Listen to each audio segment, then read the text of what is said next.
Bom dia, boa tarde, boa noite, aqui é Marcos Romeu do canal Romeu Esporte. Rapaziada, sejam bem-vindos aí ao canal, está iniciando aí, pede que vocês sigam a gente no canal, dá um curtirzinho aí, porque já ajuda bastante a gente aqui do canal, tá certo? Começou ontem a 22ª rodada do Campeonato Brasileiro, com alguns jogos bem interessantes. Tá? Tivemos a vitória do Fortaleza por 1-0, em cima do time do Criciúma, a derrota do Fluminense para o Vasco no Clássico Carioca, o Corinthians empatou no último segundo ali com o Bragantino, 1-1. Tivemos também o Clássico Mineiro 0-0, mas um jogo até movimentado, um jogo bom, e também aconteceu aí a vitória do Grêmio no Cuiabá por 3-1, aliviando a situação do Grêmio. Vamos começar a falar por esse jogo, galera. O Grêmio, que estreou o Brett White, que jogador, cara. O cara chamou a responsabilidade, parecia um camisa 10 já de anos do time do Grêmio. O jogo foi todo em resumo dele. Ele, inclusive, fez um gol contra, engraçado, mas depois fez 2 gols e garantiu a vitória da equipe gaúcha. Tá? O Grêmio, com isso, sobe para a 12ª colocação, com 24 pontos. O Cuiabá permanece em 19º, com seus 10 pontos ali, 20 jogos, com um jogo a menos, 2 jogos a menos, né, porque a gente está na 22ª rodada. E o Grêmio também tem 20 jogos, com 2 jogos a menos. Tá certo? Bom, o que a gente pode falar desse jogo é que o Grêmio surpreendeu a todos. Tá? Inclusive o Cuiabá, o Grêmio botou um time totalmente alternativo, pensando no jogo de quarta-feira da Libertadores contra o Fluminense, e foi lá e venceu um jogo que era de extrema necessidade de vencer essa partida. Parabéns ao Renato Gaúcho e à grande estreia do Brett White. Nome difícil esse cara, trava-língua. Antes disso, tivemos a grande vitória do time do Fortaleza em cima do Criciúma por 1-0. O Criciúma, que geralmente faz gol em todos os adversários, não conseguiu vencer a defesa do time do Fortaleza. Tá? Com essa vitória, o time do Fortaleza ele vai a 42 pontos. Fica 1 ponto atrás do líder Botafogo e é vice e está na 2ª colocação. Isso é muito legal, galera, porque hoje jogam Flamengo e Palmeiras, o 3º contra o 4º colocado.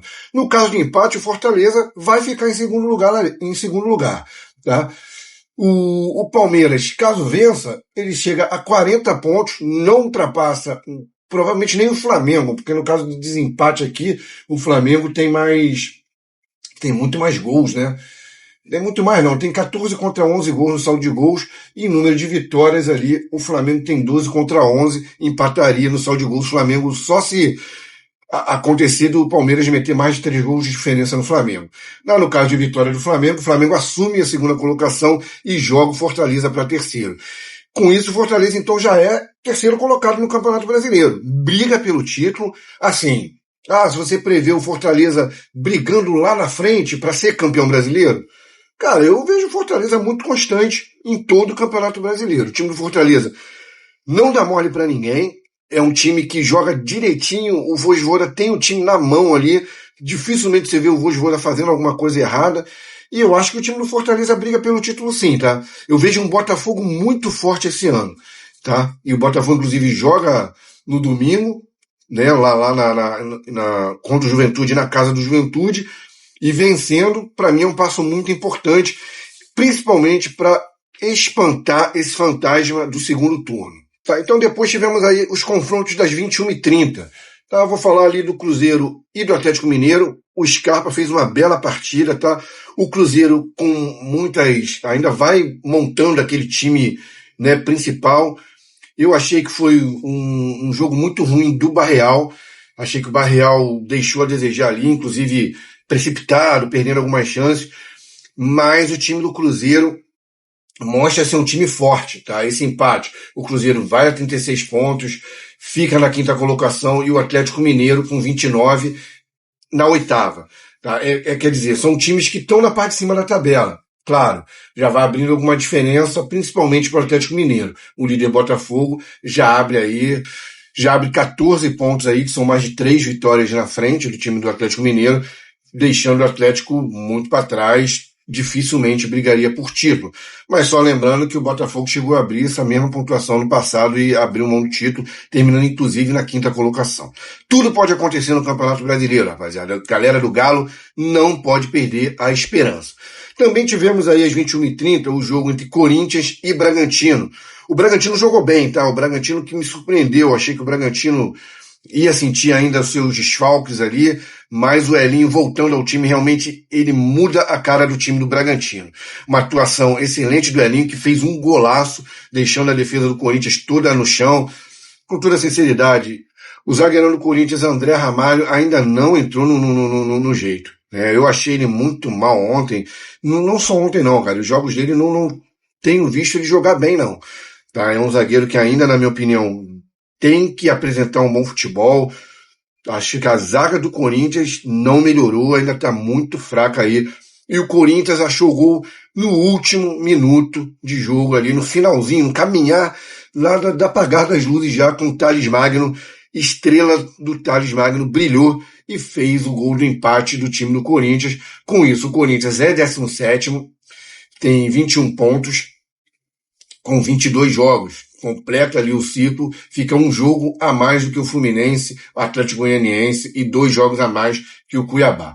Tá? O time do Bragantino, que já brigou lá em cima, estacionou, está em 27º lugar com 20 jogos, em 27º lugar não, 27 pontos, 11º lugar com 20 jogos no Campeonato Brasileiro. Rapaziada, deixamos para falar no final aí da vitória do Vasco em cima do time do Fluminense, tá? Bom, muito complicado isso aí. O time do Fluminense foi um jogo muito ruim, tá? O time do Fluminense, a gente não pode esconder atrás de um erro ridículo de arbitragem, que a grande verdade é essa. O Fluminense ontem foi roubado. A gente tem erros de árbitros, né? Mas o Daronco ontem realmente ele extrapolou. É um lance que tiveram 2 mãos, que levou vantagem, galera. Não tem como você... Porra, aí também é covardia.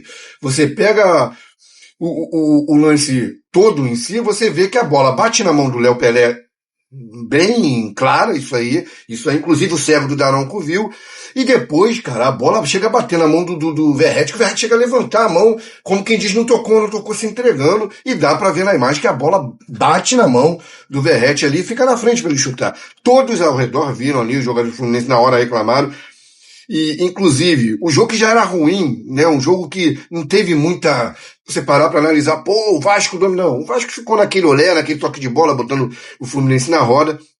E esse gol desestabilizou muito o time do Fluminense.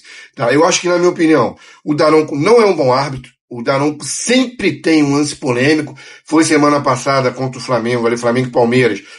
Porra, os 2 times reclamando do Daronco, porque o Daronco não vê nada, entendeu? É um cara arrogante.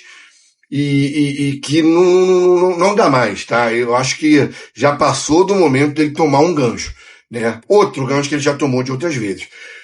Não dá. Eu realmente fiquei muito chateado, até me deixa um pouco irritado quando eu lembro daquele jogo. Porque quando chamou pra ir pro VAR, eu falei, pô, beleza, vai anular o gol, bola pra frente, vamos pra esse jogo aí pra ver se engrena algum time.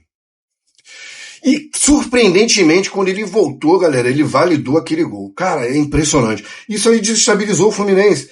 O jogo, que já era ruim, ficou pior ainda, tá? E logo depois tivemos um lance no segundo gol do Vasco, em que o Fábio, precipitadamente, foi sair jogando com o Ganso, que bobeou, perdeu a bola. O Vasco no contra-ataque, o cruzamento para a área, o Verratti pegou de primeira ali e o Fábio defendeu. E na sobra, o Vitor Luiz foi lá e fez o segundo gol do Vasco. Esse aí, gol legal, parabéns à equipe do Vasco. Mas lembrando que isso você verifica com nitidez, porque a gente tinha, se não me engano, 18 minutos do segundo tempo. Não tinha necessidade nenhuma do Fábio sair jogando daquele jeito, tentar puxar uma bola na frente, uma bola que realmente foi quadrada para o Ganso não conseguiu, né, ter o domínio da bola, perdeu a bola, inclusive nem tocou, o cara do Vasco tomou a bola ali e armou a jogada do segundo gol. Bom, o time do Fluminense voltou a jogar mal, o que é a grande preocupação. Não tivemos a presença do Thiago Silva, o campo sintético. A gente vê que jogadores europeus quase não jogam em grama sintética, isso já é de alguns anos já, e já era previsível que o Thiago Silva seria poupado nesse jogo. Né? Porque, cara, só no Brasil que existe esse tipo de campo. Tá? Você vê na Europa, acho que tem na Holanda e que já está para ser abolido. Mais nenhum. A FIFA não organiza campeonatos em grama sintética. Não existe isso. Então o Brasil ele tem que se adequar. É isso que eu falo. O Brasil ele está ficando atrás no mundo. O futebol brasileiro, que já não é um futebol de 10 anos, 20 anos atrás, tá? Pô, 20 anos nem chega nem perto, cara. O Brasil, essa seleção brasileira, se for disputar um torneio com as seleções da década de 90, esse Brasil que a gente tem hoje em dia aí, ficaria em oitavo, nono, décimo lugar, não ganharia quase de ninguém, tá? E isso aí, essas poucas coisas aí que nós vemos, deixa o Brasil muito lá atrás, tá? A organização do futebol brasileiro fica muito ruim. Nós temos um VAR mecânico de traça-linha aqui no Brasil. Porra, a CBF, com a quantidade de dinheiro que tem, ela já deveria ter mudado isso há muito tempo.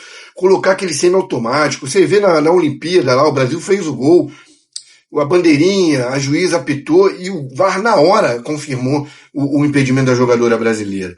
E a coisa de milímetros, se traça a linha aqui, se aqui no Brasil é gol do Brasil, o Brasil era campeão olímpico aí. Tem que mudar. A gente sabe que tudo requer custo, tem que mudar. Tá? Então eu estou muito triste, acho que o Daronco estragou uma partida, o jogo poderia ter sido uma outra forma, o time do Fluminense pilhou, não entrou no jogo de novo, que jogou uma péssima partida. E outra crítica, cara, que não dá para entender. O Bernal é uma contratação muito badalada no Fluminense. O cara fica no banco, a contratação cara fica no banco, poderia ter sido utilizado ali para testar. O André não fez uma partida boa, nunca vi o André jogar tão mal. Era uma chance de substituir. Já que o cara tá no banco, bota o cara para jogar, irmão. O jogo já estava 2-0, o Fluminense tomou o gol com 18 minutos do segundo tempo. Podia ter colocado ele com 25 minutos, vai jogar 20 minutos, 30 minutos ali com os descontos ali. E não fez. Quer dizer, acho que o Mano deu uma perdida ali, ficou meio que perdido no time.